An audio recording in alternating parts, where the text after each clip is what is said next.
I took my $3,000 diamond bracelet to get resized. The jeweler told me it was fake. The fluorescent lights above the jewelry counter were making my eyes hurt, or maybe it was the way Marcus kept smiling at me this morning like everything was fine. Like he hadn't just ruined 7 years of marriage with one greedy, pathetic decision. The jeweler was still holding my bracelet, the fake one, between 2 fingers like it might give him a disease, and all I could think about was how many times I'd worn it to brunch with my friends, showing it off like an idiot. "Ma'am, are you all right?" The jeweler's voice pulled me back. His name tag said Robert, and he looked genuinely concerned, which somehow made everything worse. I wasn't all right. I was standing in Montgomery Jewelers on a Tuesday afternoon, discovering that my husband had traded my Christmas present for gambling money like some kind of sitcom villain. But sure, let's pretend I'm fine. It started last month. Christmas morning, specifically. Marcus had this whole production planned, made me close my eyes, put on Frank Sinatra's Christmas album, the works. When I opened the velvet box, the bracelet caught the tree lights and threw little rainbows across our living room wall. 12 carats of diamonds set in white gold, delicate but substantial. The kind of jewelry you see in magazines and never think you'll actually own. "Baby, you deserve this," Marcus had said, fastening it around my wrist. His hands were shaking a little, which I'd thought was sweet at the time. Now I know he was probably calculating how quickly he could get it back in the box. I'd worn it almost everywhere. New Year's Eve party at the Hendersons. My promotion dinner. That Sunday when we just went to Target. It was beautiful, and it was mine, and it made me feel like maybe Marcus actually saw me the way I wanted to be seen. The bracelet was slightly loose, kept sliding down toward my hand, but I didn't mind. It gave me an excuse to touch it, to remind myself it was real. Except it wasn't real. Not anymore. Yesterday, I'd finally decided to get it resized. The clasp area had started irritating my skin a bit, and the sliding was getting annoying. I'd called Montgomery Jewelers, the same place Marcus bought it, and made an appointment for today at 2 p.m. Robert had greeted me warmly when I walked in. "Here for the resize on the tennis bracelet?" he'd asked, pulling up the order on his computer. "Beautiful piece. Your husband has excellent taste." Had. Past tense. How appropriate. He'd taken the bracelet to the back, saying he needed to check the sizing before giving me a quote. I'd waited by the counter, scrolling through my phone, thinking about what to make for dinner. Chicken or fish? The most boring decision of my day, or so I'd thought. Then Robert came back out, and his whole demeanor had changed. The professional smile was gone, replaced by this uncomfortable grimace. "Mrs. Chen, I need to be very honest with you right now." He set the bracelet down between us like it was evidence at a crime scene. "This isn't the bracelet that was purchased here." My stomach dropped. "What do you mean?" "My husband bought it here in December." I saw the receipt. "I'm sure he did." Robert pulled out a jeweler's loupe and gestured for me to look closer. "But what you're wearing right now is cubic zirconia set in sterling silver. It's worth maybe $40–50. We don't resize costume jewelry." The words hit me like a physical slap. Costume jewelry. Fake. Cheap. I stared at the bracelet, at these stones I'd been admiring for weeks, and they suddenly looked different. Cloudy. Wrong. How had I not noticed? "That's impossible," I heard myself saying. I watched him open the box. "It came from your store." Robert's expression was pure sympathy, which I hated. "Ma'am, I need to check something. Can you give me just a moment?" He disappeared into the back office while I stood there, frozen. The store was empty except for one other customer browsing engagement rings, oblivious to my world imploding. My hands were shaking. I pulled out my phone and opened our joint banking app. I scrolled back to December. There it was, Montgomery Jewelers, December 23rd, $3,217. Paid via debit card. So Marcus had bought the real bracelet. That part was true. My breath came a little easier. Maybe there was a mistake at the store. Maybe they'd mixed up orders, given him the wrong box. Maybe. Mrs. Chen? Robert was back, and he had papers in his hand.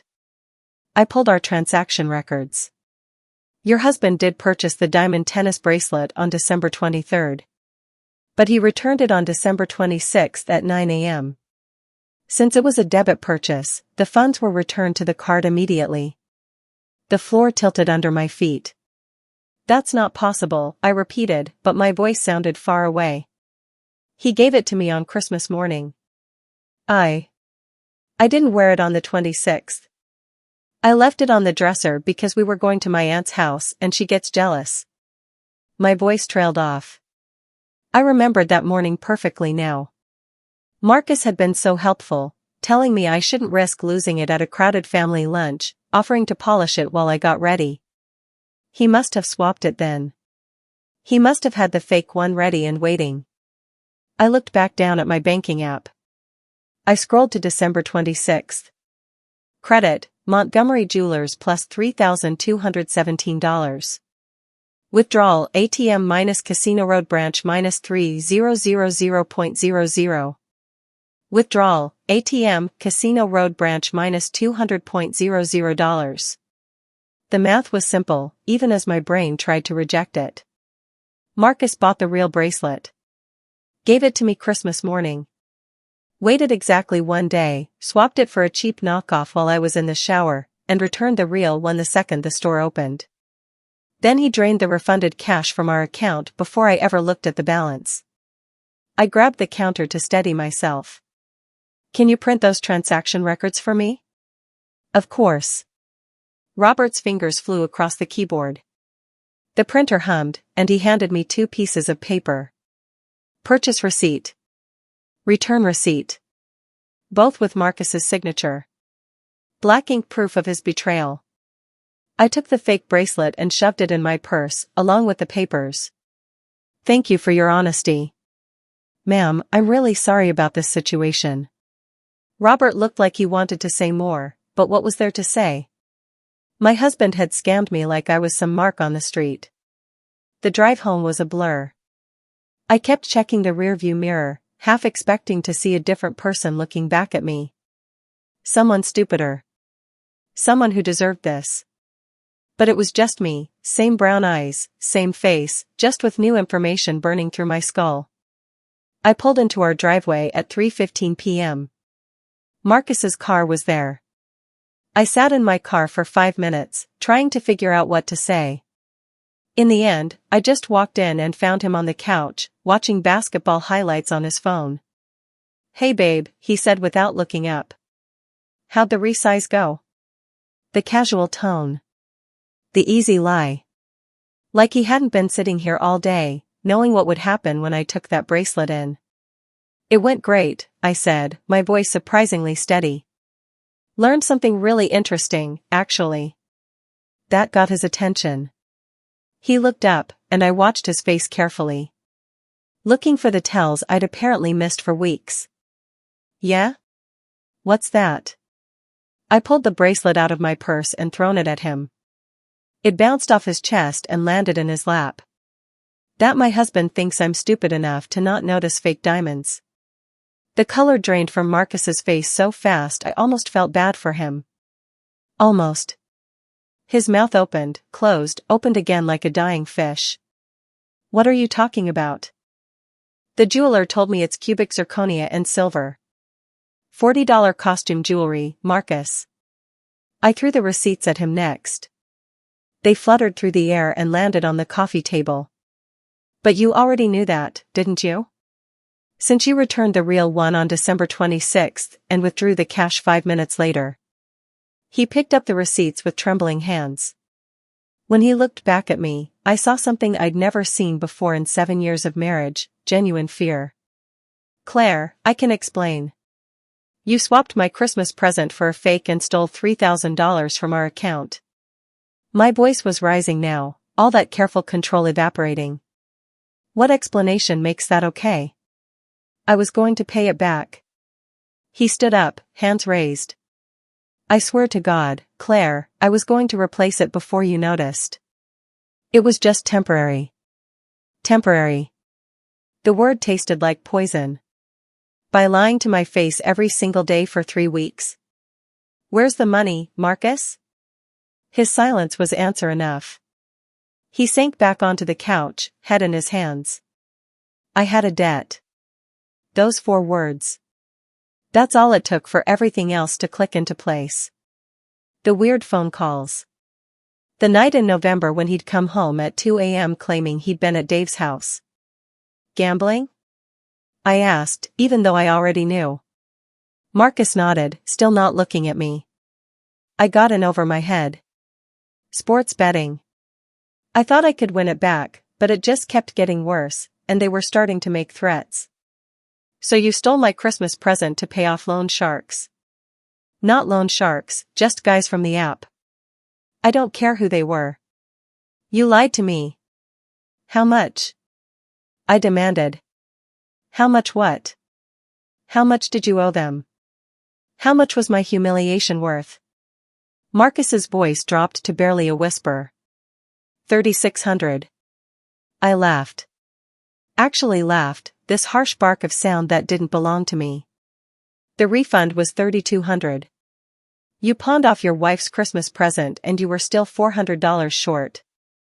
That's almost impressive in how pathetic it is. I covered the rest from my Christmas bonus. Your bonus that we were supposed to use for the new water heater. I grabbed the fake bracelet from where it had fallen and held it up to the light. When were you planning to tell me, Marcus? When was I supposed to find out that my loving husband is a gambling addict who steals from his family? I'm not an addict, Claire. I made some bad bets, that's all. It's under control now. Is it? Because you're sitting here lying to me right now. He stood up again, reaching for me, and I stepped back so fast I hit the wall. Don't touch me. Baby, please. I know I messed up, but we can fix this. I'll buy you the real bracelet, I'll go to meetings, whatever you want. What I want, I cut him off, is to not be married to someone who thinks this is fixable. I grabbed my keys off the entry table. I needed to leave before I said something I couldn't take back. Or before I threw something heavier than a bracelet at his head. Where are you going? Marcus's voice cracked. Literally anywhere that isn't here. I opened the front door, then paused. Oh, and Marcus? I'm calling my lawyer tomorrow morning. I hope those bets were worth it. I didn't wait for his response. Just walked out, got in my car, and drove. I ended up at my best friend Tanya's apartment. She took one look at my face and pulled me inside. When I told her about the timeline, how he'd swapped the bracelet while I was getting ready for my aunt's lunch, she actually threw a dish towel across the kitchen. I'm going to kill him, she announced. Get in line. I stayed with Tanya for the next few days. I started going through our bank statements, really looking this time. Cash withdrawals. Dozens of them over the past 6 months. Thousands of dollars missing from our joint savings, masked as miscellaneous expenses or withdrawals from ATMs near his office. My phone buzzed constantly with texts from Marcus. Please come home. I love you. I can fix this. I felt absolutely nothing reading them. Just emptiness. The divorce attorney, Rebecca Martinez, told me I had grounds for fault-based divorce due to financial infidelity. Your husband deliberately deceived you about significant assets and debts, she explained. We settled 4 months later. I got the house, ironic, since I didn't really want to live there anymore, plus half of the remaining savings that Marcus hadn't gambled away. He got the car and his gambling problem. The day the divorce was finalized, Tanya took me out for cocktails. To freedom, she toasted. And to never settling for men who think cubic zirconia is an acceptable substitute for honesty. To freedom, I echoed. I never did get that tennis bracelet resized.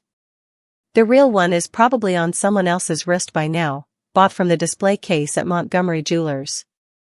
The fake one is in a box somewhere, packed away with my wedding photos. Maybe I'll keep it as a reminder that things aren't always what they seem.